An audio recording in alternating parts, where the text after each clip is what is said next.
Hello everyone, কেমন আছেন সকলে? আশা করি আপনারা সকলে অনেক অনেক ভালো আছেন, মনের ভেতর থেকে সুস্থ আছেন। আমি অয়ন বিশ্বাস আপনাদের সাথে কিছু কথা বলার জন্য চলে আসলাম, যে কথাগুলো হয়তো আপনার জীবনে কাজে লাগতে পারে। আজ আপনাদের সাথে ছোট্ট একটি গল্প শেয়ার করব।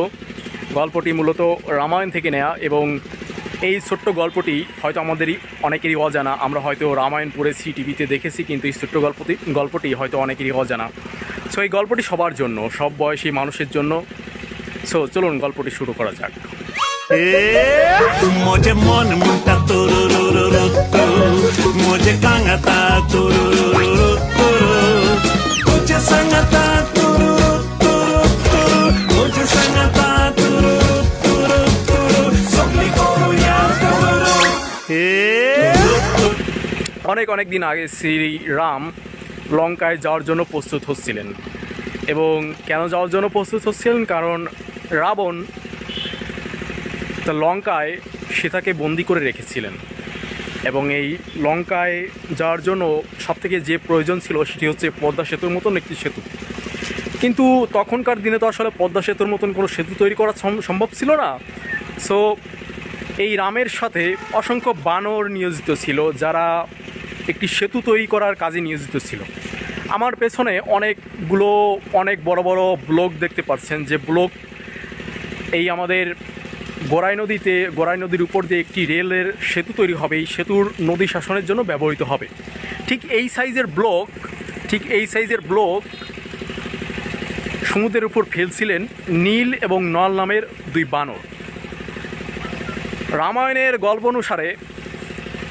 মহাকাব্য অনুসারে তারা যখন কোনো কিছুতে, এই নল এবং নীল যখন কোনো কিছু সমুদ্রে নিক্ষেপ করবে, জলে নিক্ষেপ করবে, তখন সেই সব জিনিসপত্র ভেসে উঠবে।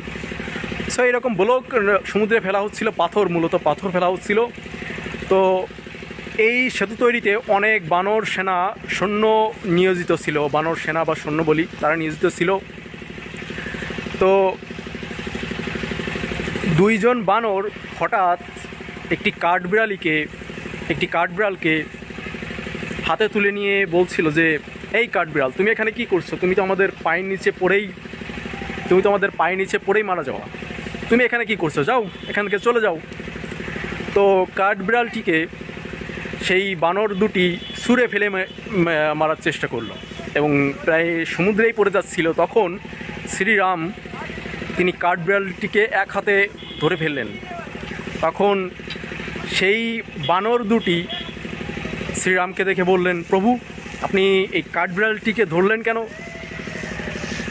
শ্রীরাম বললেন যে, তোমরা বড় সাইজে অনেক বড়, আকৃতিতে অনেক বড়, তাই এই রকম বড় বড় পাথর সমুদ্রে নিক্ষেপ করছো। এই সমুদ্রের যে পাথরগুলো পড়ছে, সেই পাথরগুলো ভেসে উঠছে এবং সেতু তৈরি হচ্ছে, সুদৃশ্য একটি সেতু তৈরি হচ্ছে।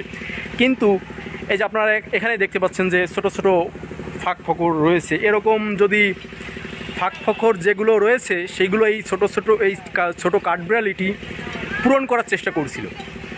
তখন এই বানর সেনা দুটি বুঝতে পারলো যে আমরা একটি ভুল করে ফেলেছি। তখন শ্রীরামের কাছে বানর সেনা দুটি ক্ষমা চাইলেন, বললেন যে, প্রভু, আমাদের ক্ষমা করে দিন, আমাদের ভুল হয়েছে।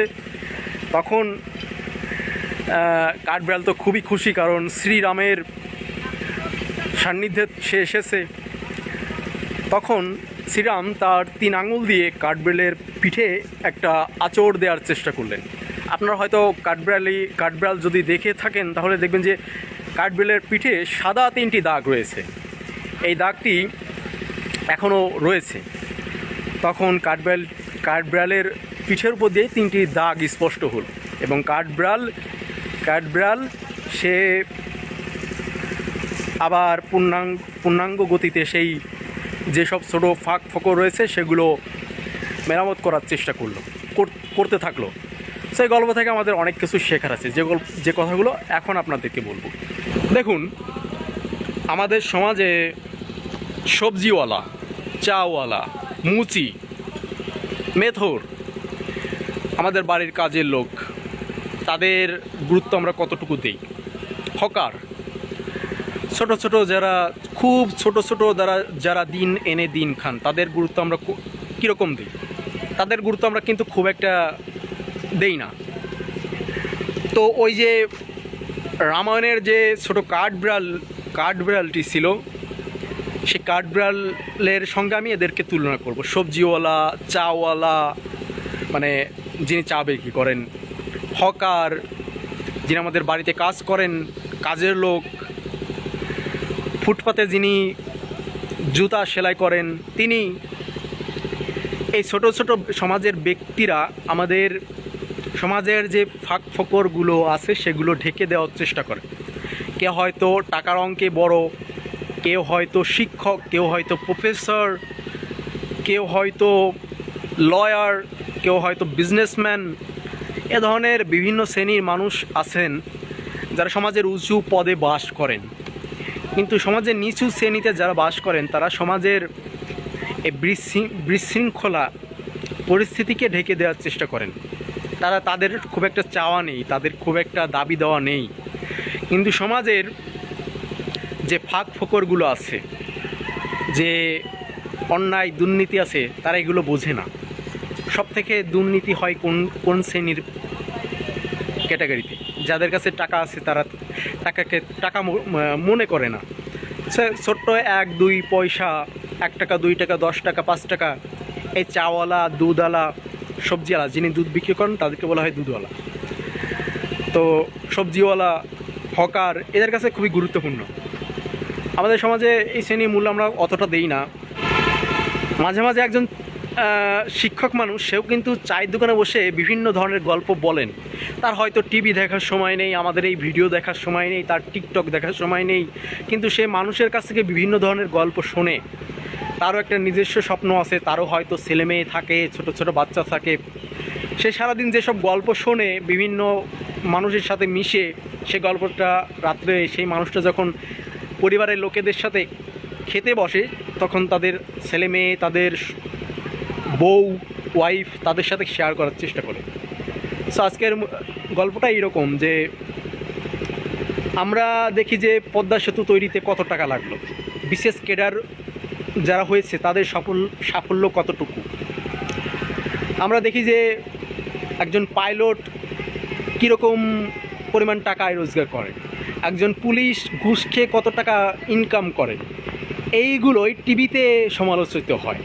কিন্তু একজন চাওয়ালার গল্প, একজন সবজিওয়ালার গল্প, ফুটপাতে একজন মুচির গল্প, এই গল্পগুলো হয়তো আমরা কখনো শেয়ার করার চেষ্টা করি না, কারণ তাদের গল্পটা আসলে অনেক বড়। অ্যাজ এ বই হিসেবে তাদের চ্যাপ্টারগুলো অনেক বড়।